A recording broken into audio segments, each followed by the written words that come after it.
खबर दिन भर देखेंगे आप। मैं हूं आपके साथ आपका मेजबान रहीम अहमद खान। नजर डालेंगे देश और दुनिया की तमाम बड़ी खबरों पर। आगाज हेडलाइंस के साथ करेंगे। सुर्खियों को पेश करने में ताउन किया है डॉक्टर ऑर्थो ऑयल के साथ साथ डॉक्टर ऑर्थो कैप्सूल्स साथ लेना ना भूलें।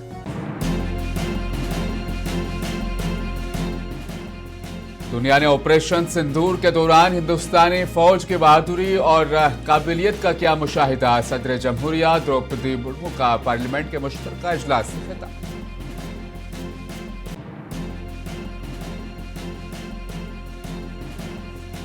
महाराष्ट्र और मुल्क की तरक्की में अजीत पवार का ताउन नाकाबिले फरामोश। वज़ीर आज़म का तासुर। नरेंद्र मोदी ने दिल्ली में मुनक्किदा एनसीपी रैली में की शिरकत।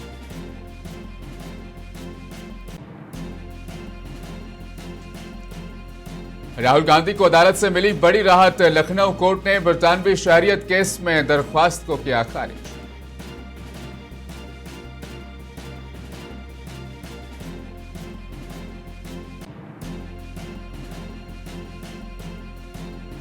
बजट को तवील अलमुद्दती विजन के साथ मरबूत किया जाना चाहिए। आरबीआई के साबिक गवर्नर रघुराम राजन ने बजट से कबल हुकूमत को दिए कई अहम मशवरे।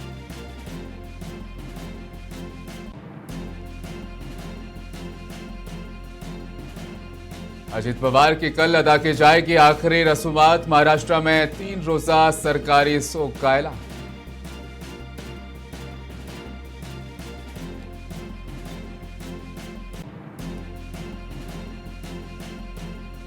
हिंद यूरोपीय यूनियन आजाद तिजारती मुआहदे का स्टॉक मार्केट पर मुस्बित असर। सेंसेक्स और निफ्टी पहुंचे ऊंचे दर्जे पर।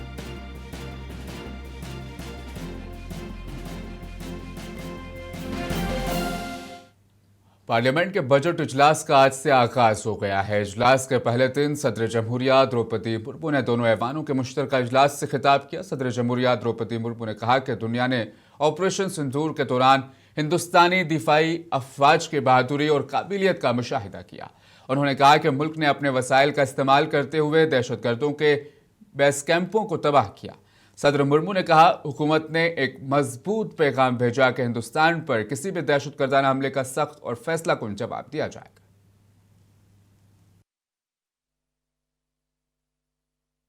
इसी दिशा में मेरी सरकार के प्रयासों से 100 वर्षों बाद भगवान बुद्ध के पवित्र अवशेष वापस भारत लौटे।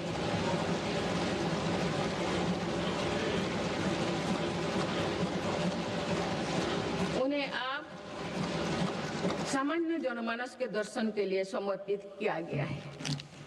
इस वर्ष सौराष्ट्र के सोमनाथ मंदिर के नवनिर्माण के 75 वर्ष भी पूरी होने जा रहे हैं।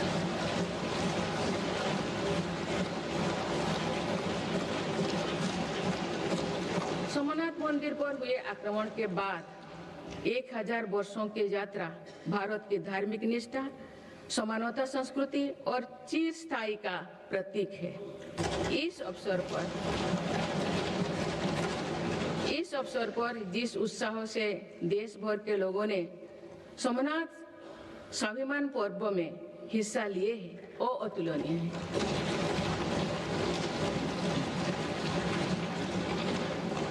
कुछ ही समय पूर्व राजेंद्र चल द्वारा गंगईकोंडा चोलापुरम की स्थापना की भी 1000 वर्ष पूरी हुई। इस अवसर ने भी करोड़ों देशवासियों को अपनी अतीत को गर्व करने का मौका दिया गया है। माननीय सदस्यगण, हमारा भारत प्राचीन ज्ञान विज्ञान का केंद्र रहा है। ये ज्ञान विज्ञान प्राचीन पांडुलिपियों के रूप में हजारों वर्षों से पीढ़ी दर पीढ़ी सुरक्षित होता आया। वज़ीर आज़म नरेंद्र मोदी ने आज दारुल हुकूमत दिल्ली में मुनक्किदा सालाना नेशनल कैडेट कोर रैली में शिरकत की। वज़ीर दिफा राजनाथ सिंह भी इस मौके पर मौजूद थे। इस दौरान पीएम मोदी ने तकरीब से खिताब किया। उन्होंने खिताब करते हुए महाराष्ट्र के deputy chief minister Ajit Pawar को खिराज अकीदत भी पेश किया। वज़ीर आज़म ने कहा कि आज सुबह महाराष्ट्र में एक अलमनाक तैयारा हादसा पेश आया। इस हादसे ने महाराष्ट्र के नायब वज़ीर आला अजीत पवार और हमारे कुछ दोस्तों को छीन लिया है। अजीत दादा ने महाराष्ट्र और मुल्क की तरक्की में बहुत बड़ा ताउन किया है।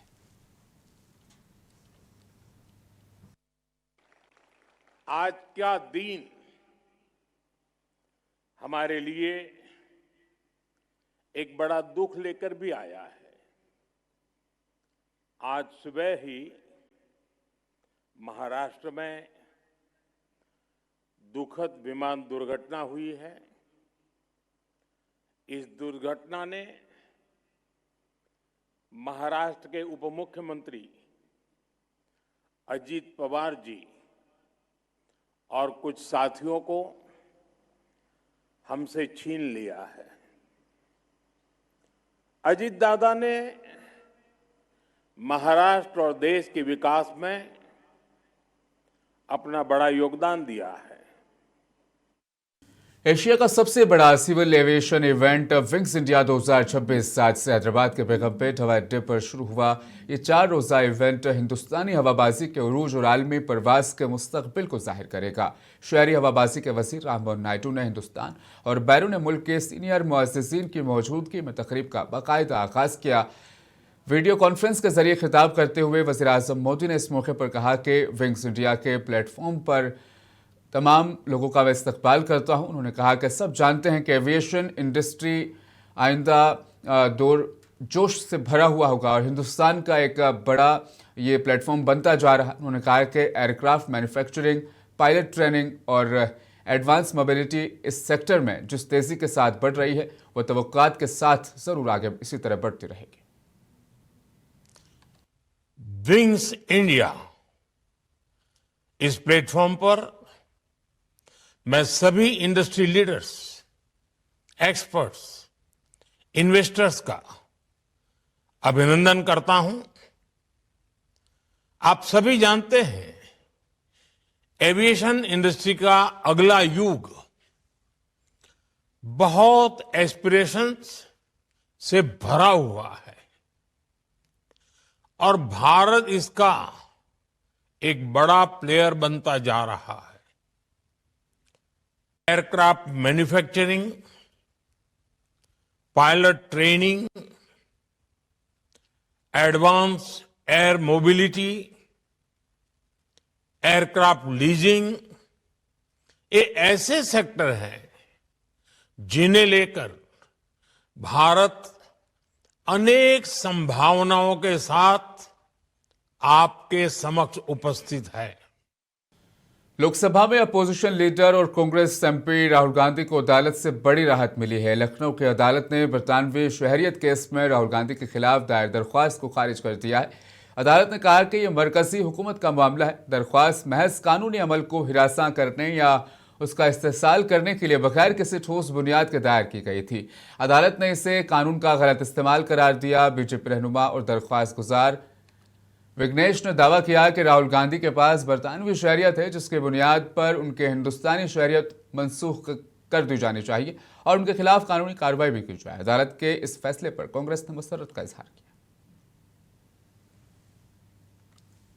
रिजर्व बैंक ऑफ इंडिया के साबिक गवर्नर रघुराम राजन ने आज कहा कि आने वाले बजट को हिंदुस्तानी मईशत को मजीद लचकदार और खुदमुख्तार बनाने और तरक्की को फरोग देने के लिए एक तवील मुद्दती विजन के साथ मजबूत किया जाना चाहिए क्योंकि दुनिया एक इंतहाई खतरनाक मरहले से गुजर रही है।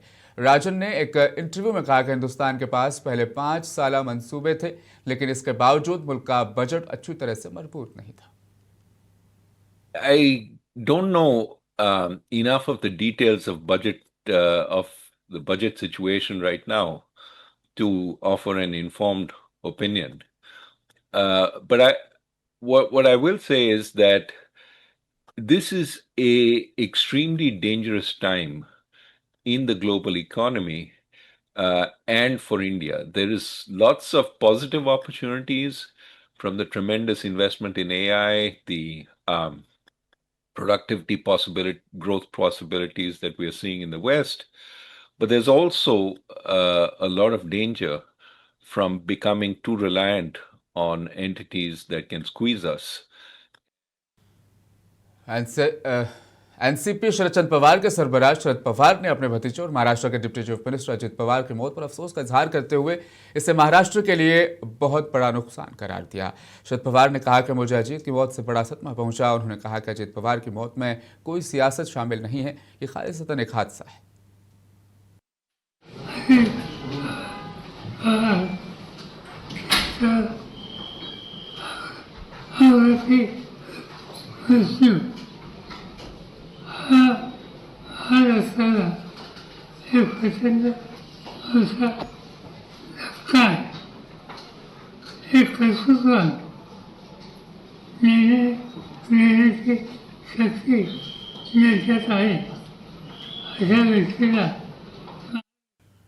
छह बार महाराष्ट्र के नायब वजीर आला रहने वाले अजीत पवार के लिए वजीर आला यानी चीफ मिनिस्टर का ओहदा एक ख्वाब ही रहा। आज कलमनाक तैयारा हादसे में उनकी मौत हुई। उनका वजीर आला बनने का ख्वाब यहां पर अधूरा ही रह गया। पेश है मुंसिफ टीवी की ये खुसूसी रिपोर्ट। अजीत पवार एक निचले दर्जे के लीडर थे जिनका अपने आबाई शहर बारामती में एक अलमनाक अंजाम हुआ। तजुर्बेकार लीडर ने रियासत के वजीर आला बनने की अपनी ख्वाहिश को कभी नहीं छुपाया। जुलाई 2023 में बीजेपी और शिवसेना की मखलूत हुकूमत में शामिल होने से पहले उन्होंने नवंबर 2019 में देवेंद्र फडणवीस के दौर में नायब वजीर आला के तौर पर खिदमत अंजाम दी। ताहम वो हुकूमत बमुश्किल 2 दिन चल सकी। अजीत पवार को एक मेहनती शख्स समझा जाता था। अगरचे बहुत से लीडर तकरीबात में देर से पहुंचने के लिए शोहरत रखते हैं, लेकिन पवार वक्त के बहुत पाबंद शख्स थे। उनके पास कांग्रेस, शिवसेना और बीजेपी की क़ियादत वाली कई हुकूमतों में नायब वज़ीर आला के तौर पर खिदमत अंजाम देने का रिकॉर्ड है। अजीत पवार का सियासी करियर उतार चढ़ाव से भरा रहा। वो हमेशा जीत कर उभरे हैं, चाहे वो मुबैना तौर पर 70,000 करोड़ का आबपाशी घोटाला हो या पुणे में उनके बेटे पार्थ की जमीन के सौदे से मुतालिक हालिया तनाज़ा, वो हमेशा आगे ही बढ़ते रहे।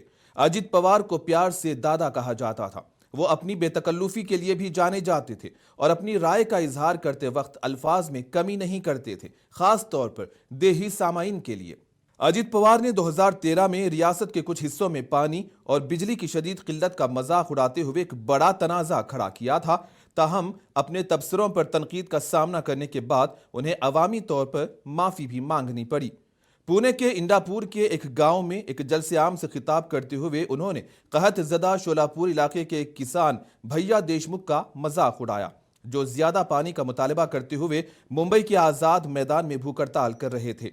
जुलाई 2023 में अजीत पवार ने नेशनलिस्ट कांग्रेस पार्टी के बानी शरद पवार की सरपरस्ती से अलहदगी अख्तियार कर ली और पार्टी के नाम और निशान के साथ साथ पार्टी के बेशतर एमएलएस को लेकर अपने चचा के खिलाफ बगावत कर दी। गुज़िश्ता साल के लोकसभा इंतखाबात में अजीत पवार की पार्टी सिर्फ एक सीट जीत पाई थी।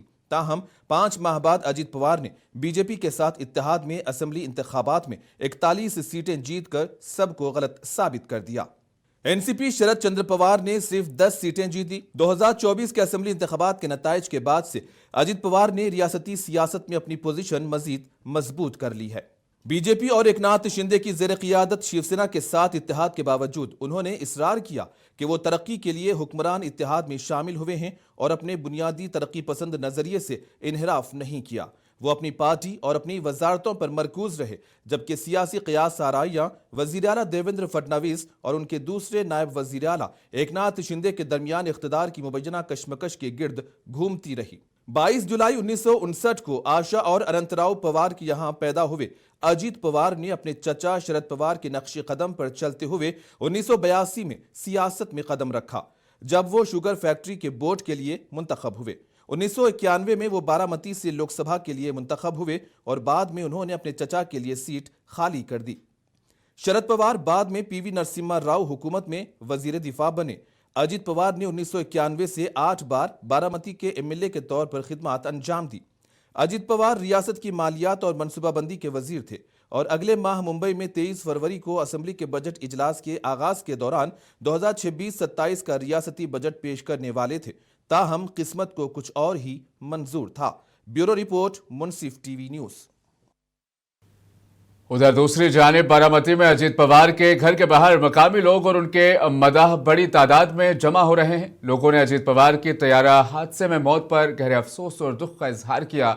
उन्होंने कहा कि अजीत दादा एक अवामी लीडर थे, इसलिए उनकी मौत पर पूरे महाराष्ट्र का बड़ा नुकसान हुआ है। पहले फेसबुक देखा, ये पता चला ऐसा ऐसा हुआ है, ऐसा लगा ये किसी फेक न्यूज़ जैसा है। बाद में जब सबके व्हाट्सएप स्टेटस वगैरह आने लगे, दिल पे बुरा लगा। दोस्त को बोला भाई अपन आज बारामती जाएंगे, दादा मतलब दादा ही थे।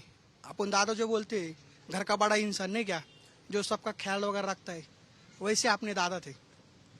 बहुत बुरा लगा, ये अभी भी हजम नहीं हो रहा है कि हिंदुस्तान की सियासत एक बड़े सानहे से दो चार हो गई। महाराष्ट्र के deputy chief minister Ajit Pawar की मौत न सिर्फ महाराष्ट्र बल्कि पूरे मुल्क के लिए एक बड़ा सदमा है और साथ ही साथ एक बार फिर याद दिलाता है कि माजी में भी कई अहम सियासी रहनुमा और मारूफ शख्सियात फिजाई हादसात का शिकार हो चुकी है।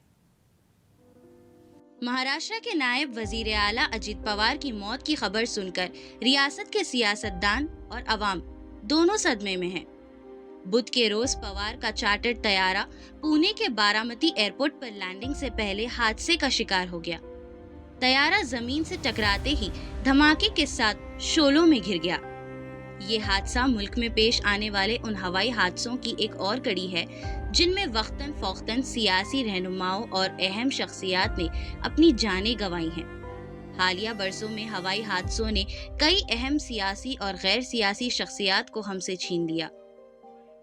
उत्तर प्रदेश के वजीर आला योगी आदित्यनाथ ने बुध के रोज सिद्धार्थ नगर में अजीम शान सिद्धार्थ नगर फेस्टिवल का इफ्तिताह किया। इस मौके पर उन्होंने जिले में 1051 करोड़ रुपए से ज्यादा मालियत के तरक्याती मंसूबों का ऐलान किया। जलसे से खिताब करते हुए सीएम योगी ने कहा कि हुकूमत की तमाम स्कीमों के फवायद बिला किसी इम्तियाज हर गरीब तक पहुंचने चाहिए।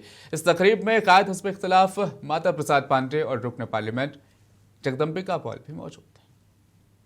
सिद्धार्थ नगर महोत्सव के कार्यक्रम के शुभारंभ के अवसर पर पूरा सिद्धार्थ नगर जनपद के जनप्रतिनिधिगण यहां पर आए हैं। 1051 करोड़ रुपए से अधिक की परियोजनाओं की सौगात जनपद सिद्धार्थ नगर को मिल रही है। पार्लियामेंट के बजट सेशन का आज से आगाज हुआ। वजीर फाइनेंस निर्मला सीतारमण इतवार 1 फरवरी को आम बजट मुल्क के सामने पेश करेंगी। इजलास के पहले दिन अपोजिशन जमातों ने कई अहम मसाइल पर बहस का मुतालबा किया। इस दौरान समाजवादी पार्टी के सदर उत्तर प्रदेश के साबिक चीफ मिनिस्टर अखिलेश यादव ने मनरेगा में तब्दीलियों और दीगर उमूर पर हुकूमत को तनकीद का निशाना बनाया। अखिलेश यादव ने कहा कि उत्तर प्रदेश पहले तरक्याती कामों के लिए मरकजी बजट से उम्मीद लगाए बैठा हुआ है। अगर ऐसे में बजट में कमी हुई तो रियासत की तरक्की कैसे होगी।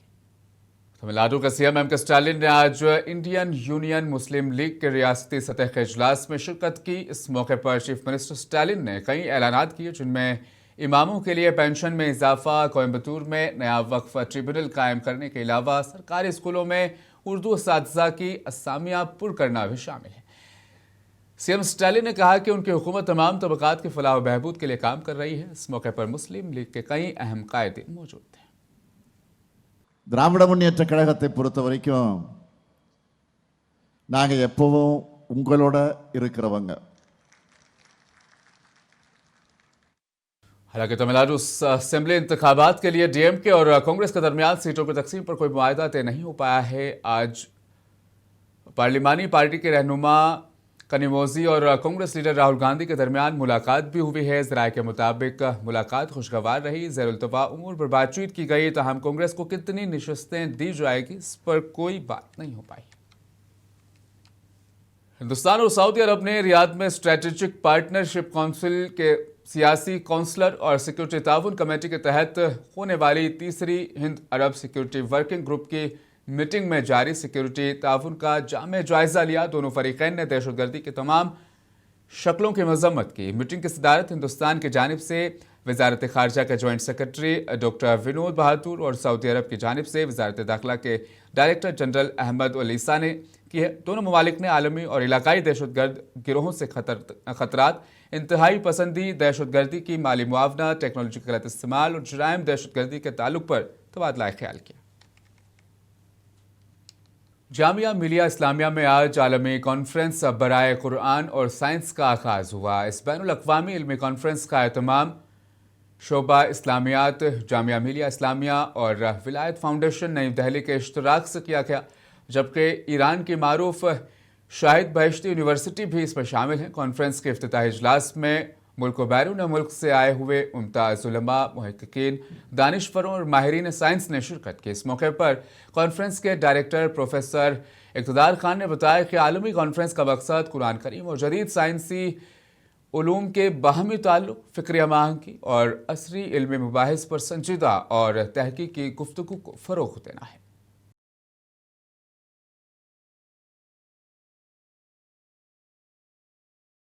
अब ये मौजूद जामिया मिल्लिया इस्लामिया के अंदर, जहाँ पर कुरान और साइंस के हवाले से कॉन्फ्रेंस मुनक़िद किए गए थे। हमारे साथ खास बातचीत करने के लिए मौजूद हैं पद्मश्री प्रोफेसर अख्तरुल वासिफ़ सर। क्या कहना चाहेंगे? आपने भी खिताब किया, क्या आपने खिताब किया, थोड़ा सा बताएं। देखिए, ऐसा है कि कुरान और साइंस का कोई तसादुम नहीं है। बुनियादी तौर पर कुरान करीम जो है वो साइंस को एंडोर्स करता है और बुनियादी तौर पर इंसान को अखलाक और किरदार की तरफ क्या में एक तरह से राग़िब करता है और साइंस के जो माने हैं उनको हम पे वादे करता है और हमारे ऊपर एक तरह से बताता है कि साइंस को कुरान से किस तरह से क्या में बाकायदा हम आहंग है। तो हमें ये क्या में बताया और मैं समझता हूँ कि इस क्या में कॉन्फ्रेंस की जो अहमियत है असल वो ये है कि एक वक्त में जबकि ईरान के पीछे पड़े हुए दुनिया समझे, जामिया मिल्लिया इस्लामिया ने ये काम करके बहुत बड़ा काम, मैं समझता हूँ दुनिया के सामने वादे होना चाहिए कि ऐसे वक्त में कुरान जो है वो मोहब्बत का, प्रेम का और क्या में हम आहंगी का सबक देता है। एक दूसरे को तोड़ने का नहीं, एक दूसरे को जोड़ने की बात करता है। आज के ज़माने में साइंस यानी इल्म जो है ये एक मार्फत इलाही का बड़ा ज़रिया है, क्योंकि ये हमेशा से था। क्योंकि कुरान की अप्रोच ये है कि वो पूरी कायनात की आयत, पहली बात तो ये कि कुरान अपनी आयत को दो तरह से डिफ़ाइन करता है। एक वो आयतें हैं जो कुरान में हैं, वो अल्लाह का यानी वर्ड है, कलाम है, और वो आयतें जो कायनात में हैं, जो उसका वर्क है, उसकी तख्लीक़ात हैं। इन दोनों के बीच में रिश्ता है, हमेशा कुरान बताता रहा है। बल्कि हकीकत तो ये है कि चूँकि हम अल्लाह को समझ नहीं सकते, उसको समझने और पहचान और उसकी मार्फत के लिए वो हमसे कहता है, इनवाइट करता है कि कायनात की आयत को देखो। कुरान मजीद के अंदर जो हमारे इसको हम मजहबी किताब के हैसियत से देखते हैं, यकीनन ये मजहबी किताब है, अक़ीदे और इबादत की किताब सिर्फ नहीं है, बल्कि ये एक हमारी ज़िंदगी के पूरा तरह से हम कह सकते हैं कि पूरा सिलेबस है। अल्लाह ताला ने इंसान को किस तरह से ज़िंदगी गुजारे उसकी पूरी तरह से गाइडलाइंस दी हैं। तमिलनाडु के पांचीपुरम में तारीखी श्री देवराज स्वामी मंदिर में इबादत के तरीकों पर 120 साल पुराने तनाज़े के हल की उम्मीद है। दोनों फरीकों की रजामंदी से सुप्रीम कोर्ट ने साबिक जज संजय किशन कौल को चीफ सालिस मुकर्रर किया है। अदालत का मकसद इस दरीना मजहबी तनाज़े को पुरअमन तरीके से हल करना है। इक्विटी बेंच मार्च इंडेक्स, सेंसेक्स और निफ्टी आज हिंदुस्तान यूरोपीय यूनियन के आज़ाद तिजारती मुआहदे के बायस ऊंचे दर्जा पर पहुंच गए। हिंदुस्तान और यूरोपीय यूनियन ने मंगल को इस तारीखी मुआहदे पर मुहर जब्त कर दी, जिसे तमाम मुआहदों की मां कहा जा रहा है। तवक्को है कि दरामदी महसूलात में तेजी से कमी करके दो तरफा तिजारत को नुमाया तौर पर फरोग देगा। हिंदुस्तान और न्यूजीलैंड के दरमियान चौथा T20 मैच आज विशाखापट्टनम में खेला गया। टीम इंडिया ने टॉस जीतकर पहले फील्डिंग का फैसला किया। टीम इंडिया ने इस मैच के लिए एक तब्दीली करते हुए ईशान किशन की जगह अर्शदीप सिंह को शामिल किया। 5 मैचेस के सीरीज में मेजबान टीम को 3-0 की सबकत हासिल है। इस तरह सूर्य कुमार यादव की टीम ने पहले ही सीरीज पर अपना कब्जा जमा लिया। वो महज सबकत में मजीद इजाफे के मकसद से खेल रहे हैं।